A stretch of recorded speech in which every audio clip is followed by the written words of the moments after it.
remember their Rabb. ربنا إنك تعلم ما نخفي وما نعلن وما يخفى على الله من شيء في الأرض ولا في السماء.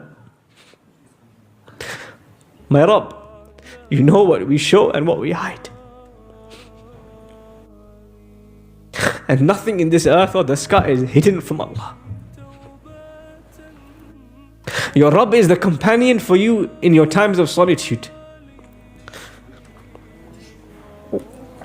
The one who is with you in your times of despair. The one who is called upon when you are standing in front of the ocean and called upon when you are in the depths of the whale. In the Quran, the word used to make dua to Allah the most in the Quran is the word Rabb. Rabbana. ظَلَمْنَا أَنفُسَنَا.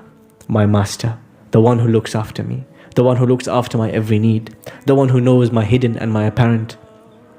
I have wronged myself. Allahumma in the Quran is used very rarely, 5 times in the Quran. You search the word Rabbana, Rabbi, Rabbi with a kasrah, hundreds of times in the Quran, or over 100 times in the Quran. And this is the name of Allah, the only name of Allah you can attribute to yourself. That's one of the unique things about it. In the Quran, you never see the word Rahmani, my Rahman. You never see the word Ilahi. You never see it in the Quran. You never see Maliki, my King. You don't see it in the Quran. But you see Rabbi, my Rabb. You see Rabbana, our Rabb. Why is that? Because this is the most personal name of Allah. This is the name of Allah that is most close to you. And you can say, it's mine. Because He is your Lord. He is your caretaker. He is your nurturer. He looks after you when others have abandoned you.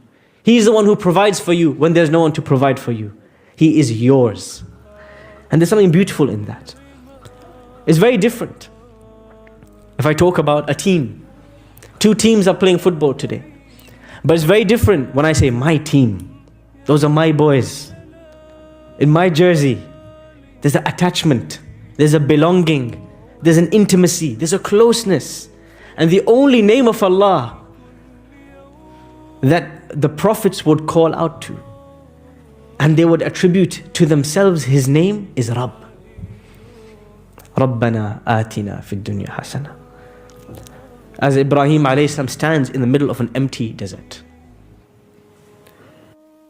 And he builds block by block this Kaaba. Not knowing what is going to be the future of this land. What is going to happen to my wife and children. They are so alone. It is at this moment he asks Allah by His name, Ar-Rabb.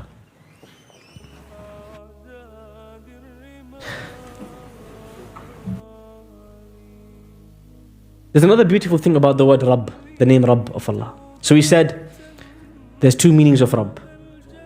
The one who looks after, the one who nurtures, the one who takes something from 0 to 100%. Number 1. Number 2, the one who is the Lord, the Master, the King. And that makes us the slave. Now there's something important here. People don't like the word slave. This is because of the history of the last 300 to 400 years and the transatlantic slave trade in the USA and other parts of the world. Slavery of the last thousands of years was an ugly mark in the history of humanity. People don't like to think of themselves as a slave. Because a slave is one who is beaten by their master, one who is tied by their master. They don't want to be doing things for their master. Their master is beating them and screaming at them and owning them as property. So when we think of ourselves as slave, that's not a nice thought for many people. They don't like that idea. But al-ubudiyya, what does it mean to be a abd? In Islam, we don't have this negative idea that the Rabb is someone who beats you with a stick, that the Rabb is someone who ties you to a tree, that the Rabb is someone who tortures you. That's not our Rabb. In Arabic, abuda ya'budu is to serve someone out of love for them. That's very different. My parents, they don't have handcuffs to tie me to the house. Why do I do things for them? Why do I feel like massaging my mother's feet? Why do I feel like giving my father some money? Why do I feel like getting them gifts? Why do I feel like doing things for them? They haven't obliged me. They haven't forced me. They haven't tortured me. Why do I feel that way? Who can tell me? Why do we feel this way to our parents? Out of love, out of gratitude. This is the meaning, this is the secret of the word abd.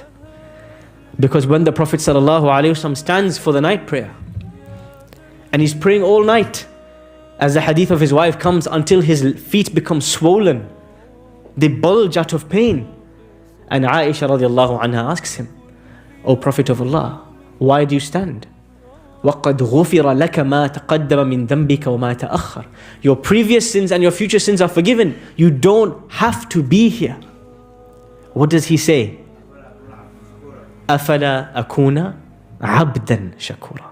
How can I not be a grateful servant?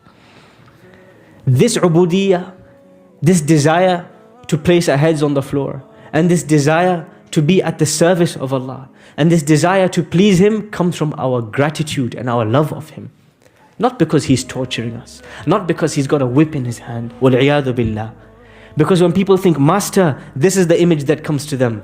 But we have a loving Master. We have a caring Master.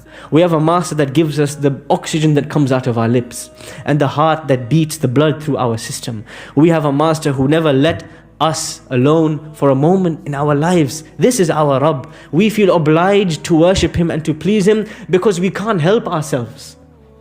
أحسن إلى الناس تستعبد قلوبهم أطالما استعبدتم الناس أحسن أو إحسان. There's a poet who said a line in Arabic, show people kindness, you will find them wanting to serve you. Because